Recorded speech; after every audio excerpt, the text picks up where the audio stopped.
1993년에 개봉한 유명한 영화가 있어요. 쉰들러 리스트라는 제목의 영화 기억하십니까? 93년에 태어나지 않은 우리 청년들이 있네요. 되게 오래된 영화였네요. 저는 얼마 전 영화라고 생각했는데 감동적인 실화를 바탕으로 제작된 영화인데요. 제2차 세계대전 중에 나치 점령하에 폴란드에서 독일인 사업가 오스카 쉰들러가 유대인들을 구출한 이야기를 소재로 그런 만든 영화였죠. 오스카 쉰들러가 처음부터 이런 선행을 하려고 공장을 설립한 것은 아니었어요. 쉰들러는 그냥 평범한 사업가였습니다. 폴란드 크라쿠프에 공장을 설립하고 전쟁 물자를 생산하며 이윤을 추구하려고 그냥 그렇게 사업을 벌인 거였어요.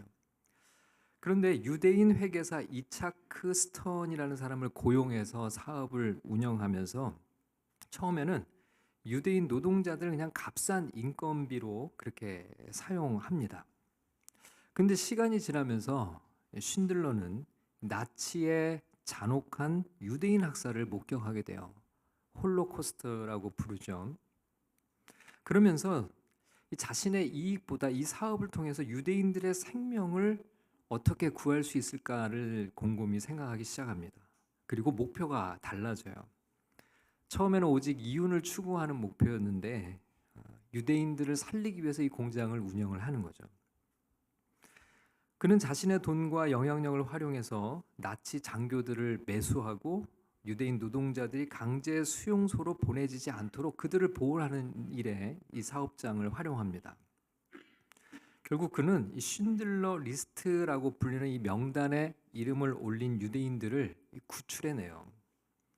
오스카 쉰들러는 유대인 대학살 속에서 약 1,100여 명의 유대인들의 생명을 구하는 그런 일을 하게 되죠.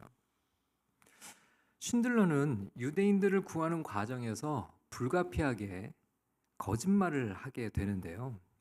나치 장교들을 뇌물로 매수하고 가능한 많은 유대인들을 고용하기 위해서 전쟁의 물자 생산 경험이 없는 유대인들의 이력을 가짜로 부풀리기도 하죠. 유대인들을 살리기 위해서 거짓말과 뇌물을 사용하게 된 셈입니다. 여기서 윤리적, 철학적, 또 신학적 논란이 생기죠. 선한 목적을 이루기 위해서 선하지 않은 수단과 방법을 사용하는 것이 과연 정당한가 하는 문제가 생겨요. 여러분, 십계명의 제6은 뭐죠? 살인하지 말라. 제9는 거짓말 증언하지 말라. 여러분, 이 둘이 서로 상충할 때 어떻게 해야 할까? 그럼 오늘 우리가 읽은 이 성경의 본문이 이런 상황적 배경을 가지고 있어요. 여러분, 이스라엘 백성들은 이집트에서 크게 번성했습니다. 우리가 지난 주일 함께 살펴봤어요. 이집트의 바로 왕은 이들의 숫자에 위협을 느끼기 시작했어요. 그러자 이스라엘 백성들을 통제하기 위한 억압 정책을 실시했죠. 고된 건축 노동에 유대인들을 노예로 동원해요. 그렇게 괴롭힙니다. 그리고 힘든 농사일을 시키며 이스라엘 백성들을 계속 못 살게 굴어요. 일종의 노예로 길들이려는 정책이라고 할 수가 있겠죠. 그럼에도 불구하고 하나님께서 이스라엘 백성들을 번성하게 하세요. 하나님께서 복을 주셨던 거죠. 또 하나님께서 이스라엘의 조상 아브라함에게 주신 이 약속의 성취이기도 했습니다.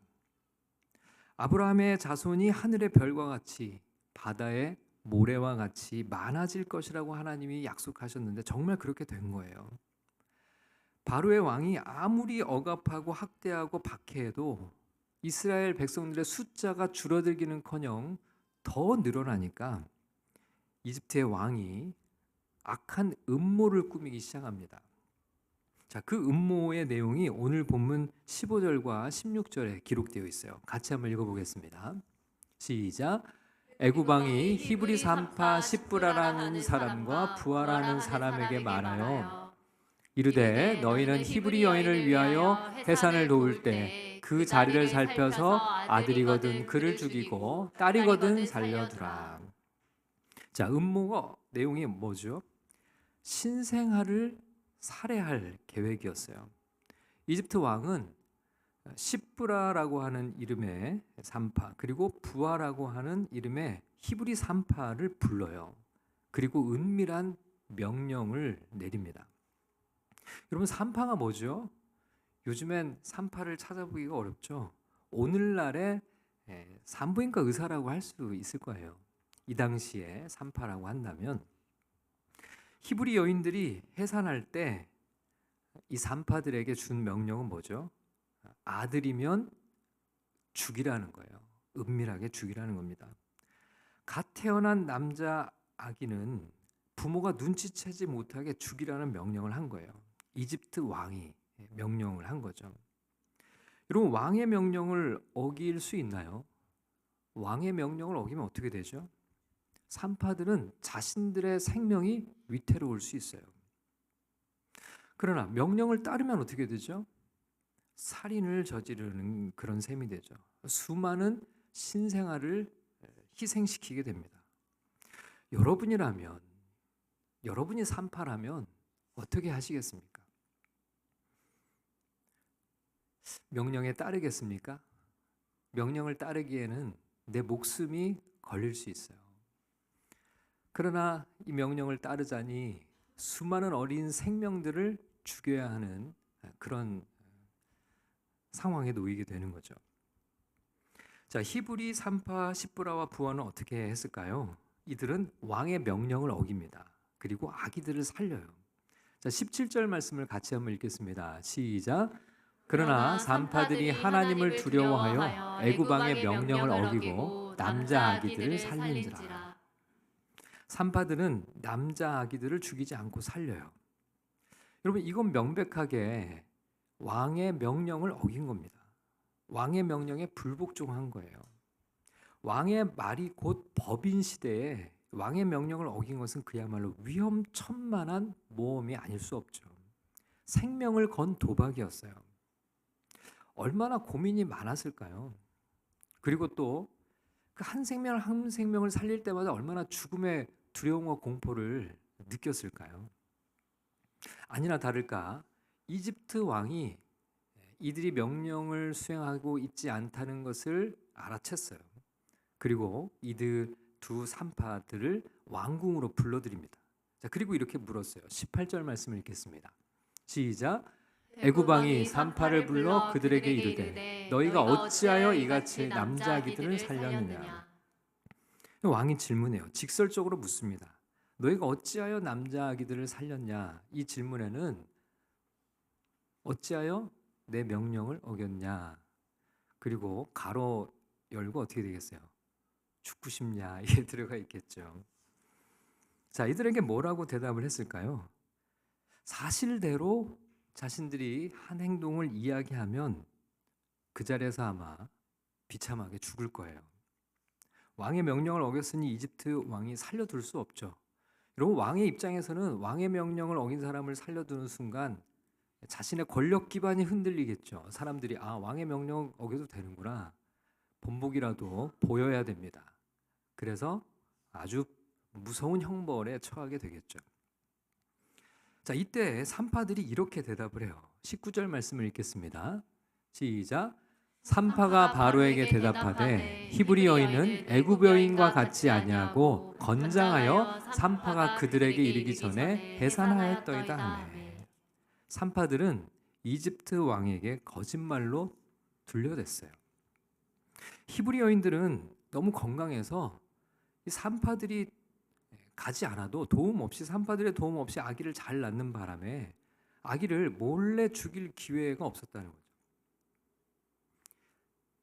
거짓말을 한 거예요. 이집트 왕은 이 말을 고지고대로 받아들입니다. 산파들을 통해서 몰래 남자 신생아를 죽이는 것이 불가능하다는 판단을 하게 돼요. 그래서 전략을 수정하게 되거든요. 은밀하게 죽이려는 계획이 노골적으로 죽이는 명령으로 변경이 돼요. 이집트 왕이 그래서 이제 공개적으로 명령을 바꿉니다.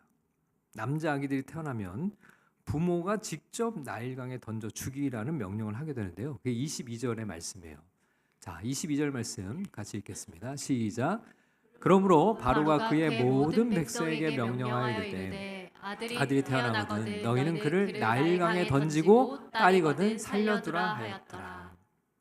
자, 여기 보시면 바로가 이렇게 되어 있는데 바로는 파라오를 성경에서 이렇게 음역을 한 거예요. 원래는 파라오죠. 여러분, 파라오는 왕의 이름이 아니에요. 이집트의 왕을 파라오라고 불렀죠. 그냥 이집트 왕을 지칭하는 말입니다. 그 본 뜻은 큰 집, 왕궁을 의미하는 그런 단어예요. 권력을 나타내는 단어죠. 자, 파라오가 산파들에게 내린 은밀한 명령을 이제 모든 백성에게 노골적인 명령으로 바꾼 거예요. 남자 신생아는 전부 나일강에 던져 살해하라는 명령이죠. 자, 이런 사실을 미루어 봤을 때 이집트 왕은 산파들의 말을 그대로 전혀 의심하지 않고 받아들였던 거예요. 히브리 여인들은 정말 건장해서 산파의 도움 없이 아기를 낳는구나. 그걸 받아들인 거죠.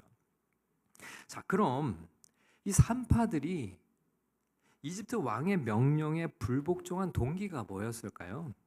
무엇 때문에 이들은 목숨을 걸고 이 남자 아기들을 살린 걸까요? 돈을 더 받으려고, 뒷돈을 받으려고 그랬을까요? 아니면 무언가 다른 숨겨진 이익이 있었을까요?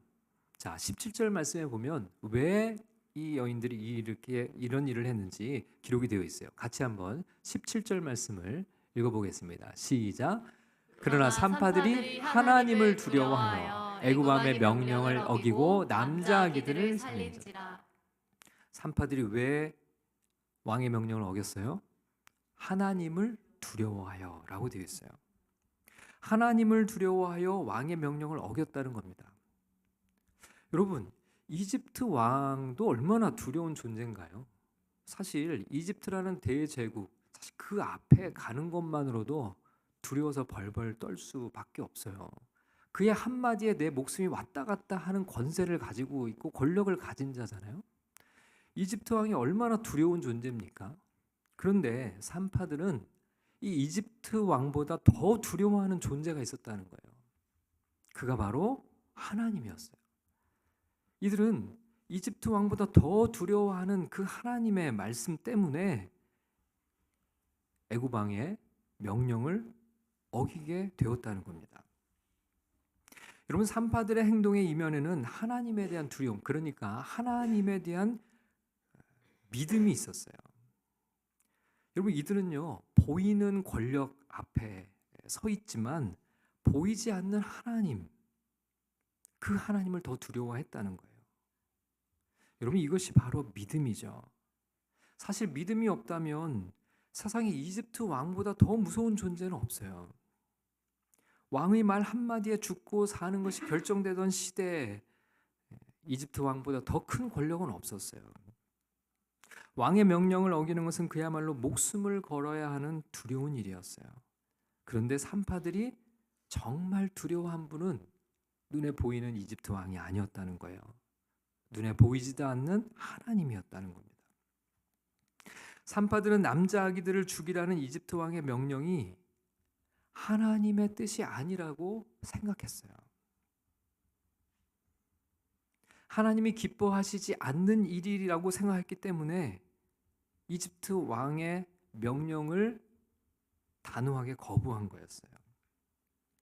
이들은 이집트 왕의 명령을 어기는 대신 하나님의 명령을 따라가려고 한 겁니다. 남자 아기들을 살해하는 것이 하나님의 뜻이 아니라고 믿었고 하나님의 명령을 어기는 것에 대해 이집트 왕의 명령을 어기는 것보다 오히려 더 두려워했다는 거예요. 여러분, 사실 이 산파들이 하나님을 두려워하지 않는 사람이었다면 선택의 기준은 너무나 당연했을 거예요. 간단했을 거예요.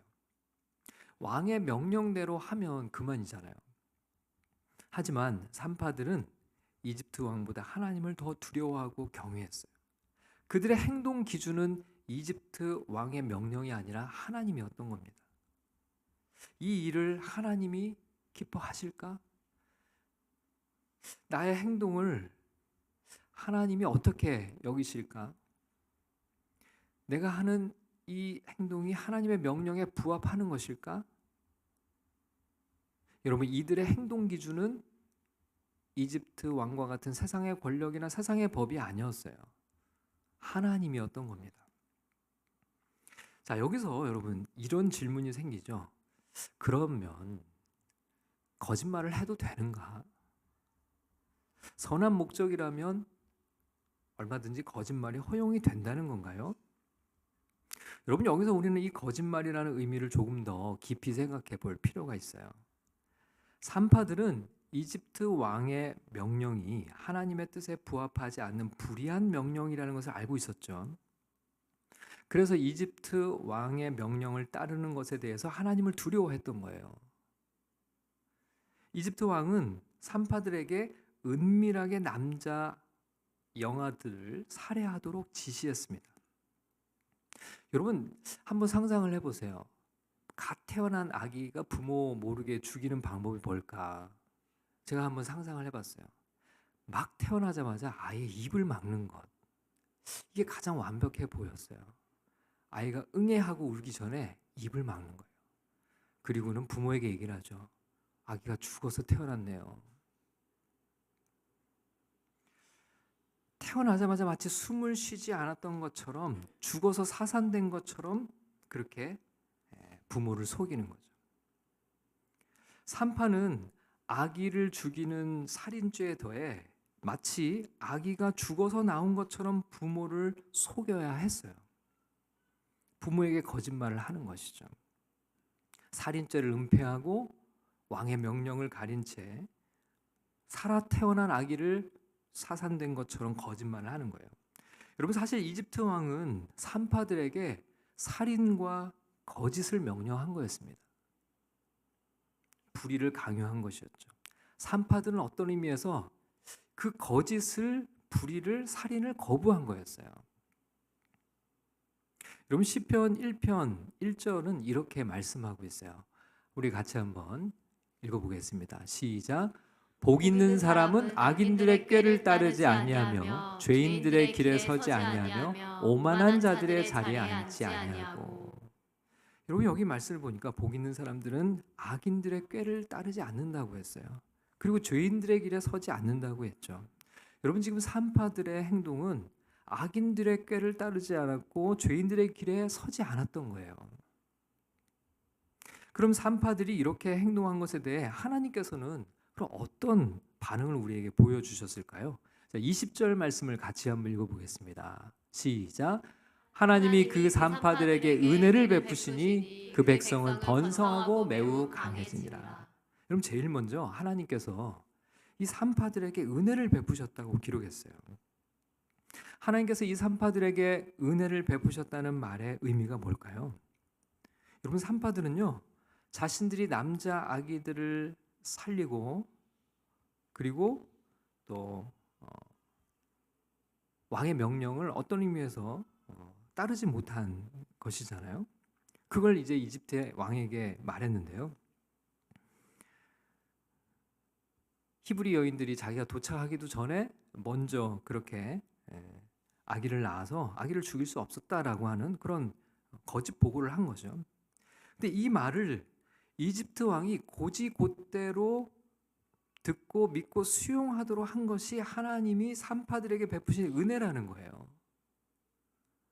그 은혜 때문에 산파들은 목숨을 지킬 수 있었다는 것을 성경이 이렇게 말씀하고 있는 거죠. 하나님이 그 산파들에게 은혜를 베푸셨다.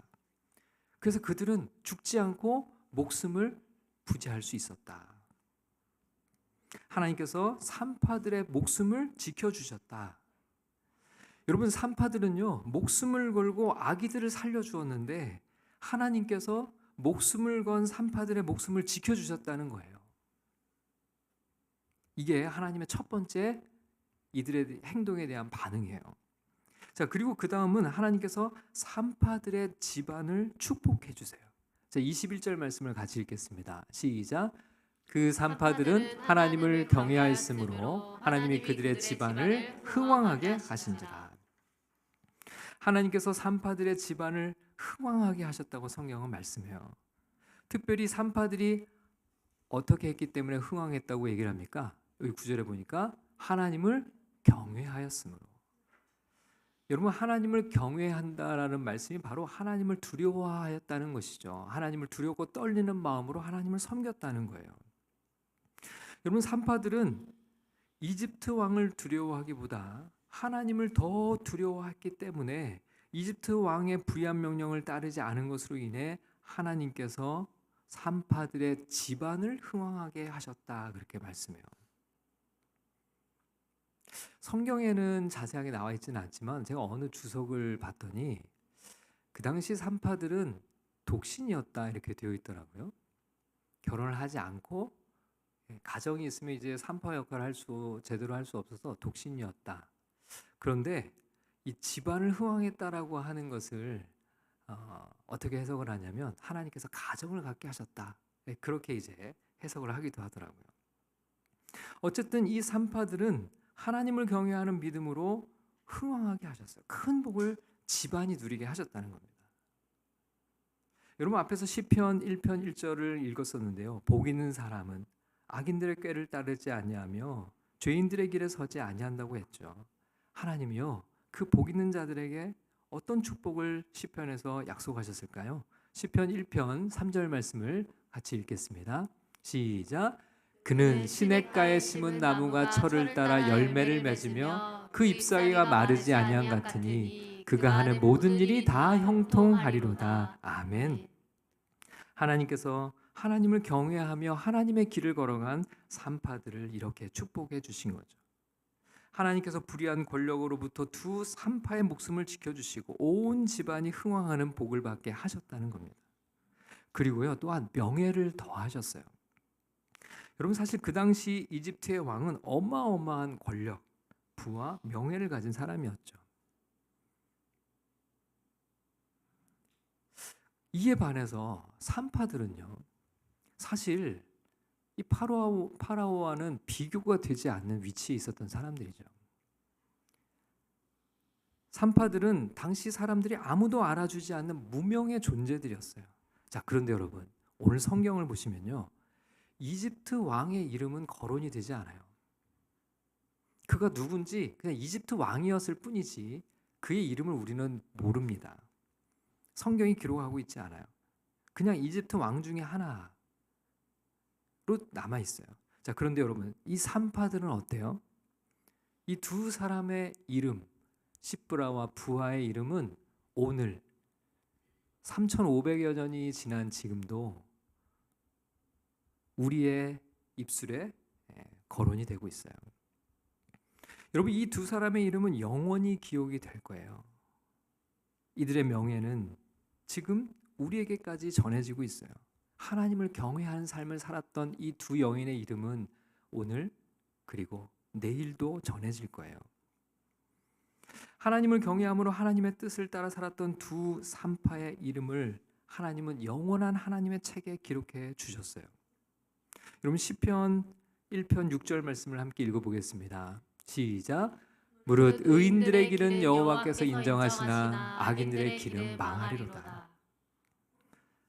권력을 가지고 악한 길을 걸어가려던 이집트의 왕은 흔적도 없이 사라져 버렸어요. 그러나 아무도 알아주지 않았던 두 산파는 하나님께 인정을 받게 된 것이죠. 그리고 하나님은 그들의 명예를 높이셨어요.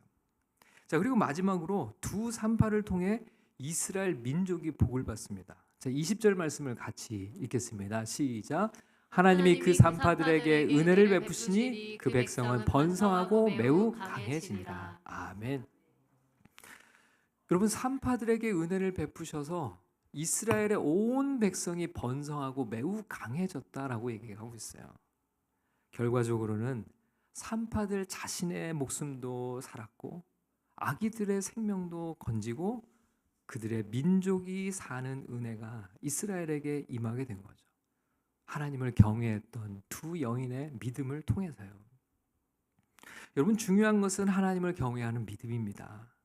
여러분, 우리가 매 순간 살아가면서 우리에게 필요한 것은 바로 하나님을 경외하는 믿음이에요. 내 판단의 기준, 행동의 기준도 하나님을 경외하는 믿음이어야 합니다. 내 윤리적 기준도 마찬가지예요. 이것은 하나님의 뜻인가? 하나님의 뜻에 합하는가? 하나님의 뜻과 어울리는가? 하나님이 기뻐하시는 일인가? 하나님의 명령을 따라가는 길인가?